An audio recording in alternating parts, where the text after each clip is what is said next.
السلام علیکم ورحمۃ اللہ وبرکاتہ۔ نحمدہ ونصلی ونسلم علی رسولہ الکریم۔ الحمدللہ، سنتوں کا مذاکرہ چل رہا ہے۔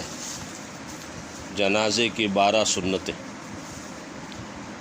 سنت نمبر 1، جنازہ لے جانے میں جلدی کریں، کیونکہ پیارے مدنی آقا صلی اللہ علیہ وسلم نے فرمایا، تم جنازے کو قبر کی طرف لے جانے میں جلدی کرو، اگر وہ نیک ہے تو بھلائی اس کو پہنچنے والی ہے، اگر وہ اس کے علاوہ یعنی برا ہے تو تم اسے اپنی گردنوں پر سے جلد اتار دو گے۔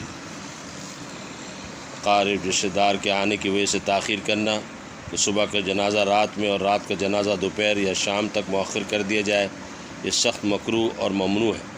جانب عالم صلی اللہ علیہ وسلم نے جلدی تدفین کا حکم دیا ہے اور اس بات سے منع کیا ہے کہ مسلمان کا جنازہ اس کے اہل کے درمیان پڑا رہے، یہی سنت ہے۔ سرکار دو عالم صلی اللہ علیہ وسلم میت پر جنازہ پڑھنے کا حکم فرماتے تھے۔ مسئلہ، میت پر نماز جنازہ حاضرین پر فرض کفایہ ہے، چند لوگ پڑھ لیں گے تو تمام لوگوں کے ذمے سے ساقط ہو جائے گا۔ سنت نمبر 2، جنازے میں حاضری کی اطلاع کے لیے اعلان سنت اور مشروع ہے۔ سنت نمبر 3، نماز جنازے میں 4 تکبیریں سنت اور مشروع ہیں۔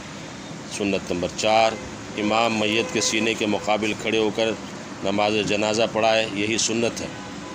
جنازے میں شمولیت کی فضیلت، صرف نماز جنازے میں شریک ہونے پر 1 قیراط ثواب ملتا ہے، جنازے کے بعد 2 قیراط ثواب ملتا ہے۔ میت کے امور میں شریک ہونے کے 3 درجے، 3 صورتیں ہیں۔ پہلی صورت یہ ہے صرف جنازہ پڑھ کر واپس آ جائے، اس پر 1 قیراط ثواب ہے، یہ عام آدمی کے لیے ہے۔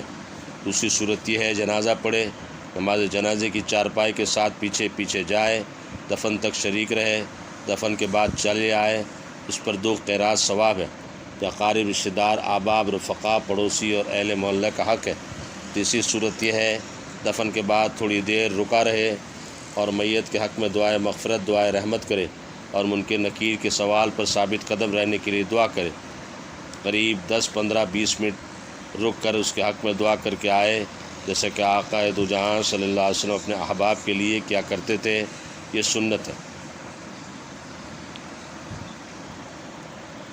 اللہ سبحانہ وتعالی ان سنتوں پہ عمل کی توفیق نصیب فرمائے۔ آمین آمین آمین۔ وآخر دعوانا الحمدللہ رب العالمین۔ والسلام علیکم ورحمۃ اللہ وبرکاتہ۔